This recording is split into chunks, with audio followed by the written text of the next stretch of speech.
सक्रिय आंतरराज्य मोष पाचार चक्र बिहार उत्तर प्रदेश থেকে প্রতিদিন শয়ে শয়ে মোষ ঢুকছে অসম সহ উত্তর পূর্ব ভারতের বিভিন্ন রাজ্যে। পুলিশের চোখে ফাঁকি দিয়ে কখনো কন্টেইনারে করে কখনো আবার ছোট গাড়িতে চলছে মোষ পাচার। সোমবার অসম বাংলা সীমান্তে অসমে পাচারের আগে দুটি কন্টেইনার বোঝাই সীমান্তের 2 নাকা পয়েন্ট থেকে 27টি মোষ উদ্ধার করল বক্সিরহাট থানার পুলিশ। অবৈধভাবে মোষ পাচারের অভিযোগে 3 জনকে গ্রেফতার করে বক্সিরহাট থানার পুলিশ।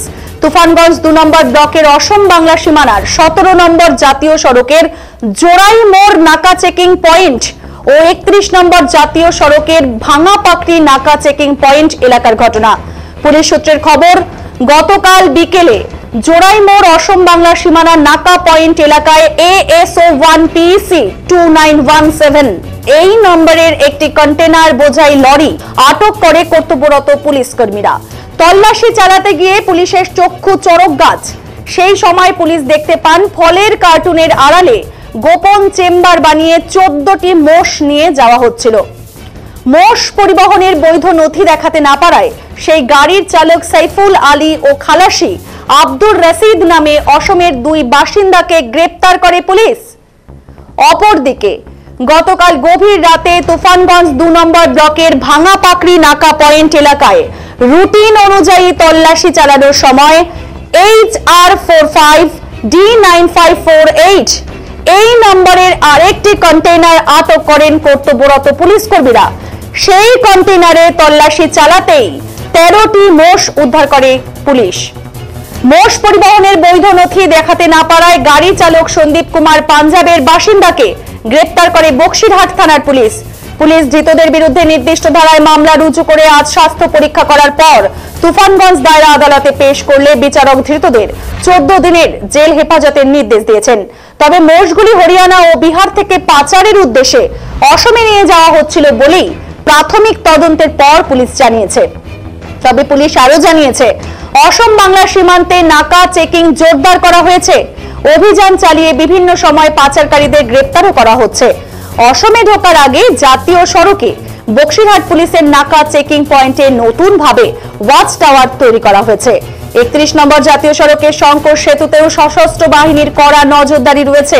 বিগত 6 মাসে সীমান্তে পুলিশের নাকা চেকিং পয়েন্টে তল্লাশি চালিয়ে কন্টেইনার থেকে 600-এরও বেশি মোষ উদ্ধার করেছে বক্সিরহাট থানার পুলিশ।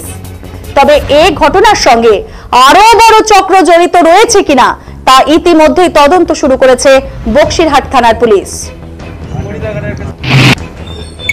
আজকে এই বক্সিরহাট থানার তরফে দুটো কেস কানেকশনে 3 জনকে ফরওয়ার্ড করা হয়েছে। তার মধ্যে একটি কেস কানেকশনে সাইফুল আলী এবং আব্দুল রশিদ এই 2 জনকে বেঙ্গল আসাম বর্ডারে তাদেরকে ডিটেন করা হয়।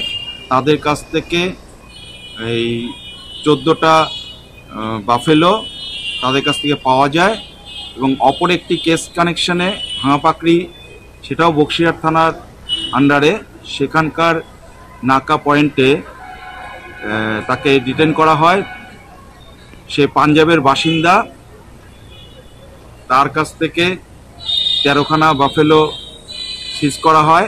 এই দুটো কেস কানেকশনের যে আসামি রয়েছে তাদের কারো কাছ থেকেই বৈধ কোনো কাগজপত্র তারা শো করতে পারেননি। অন ইন্টারোগেশন এই 3 জনকে আজকে আদালতে ফরওয়ার্ড করা হয়েছে দুটো কেস কানেকশনে। তাদের তরফে জামিনের দরখাস্ত করেছেন মাননীয় উকিলবাবুরা। আদালতের বিচারক শাবানা পারভিন তিনি তাদের জামিনের দরখাস্ত নাকচ করে আগামী 1-2 তারিখ পর্যন্ত জেল হেফাজতের নির্দেশ দিয়েছেন। কয়দিনের জেল হেফাজত হলো? 14 দিনের।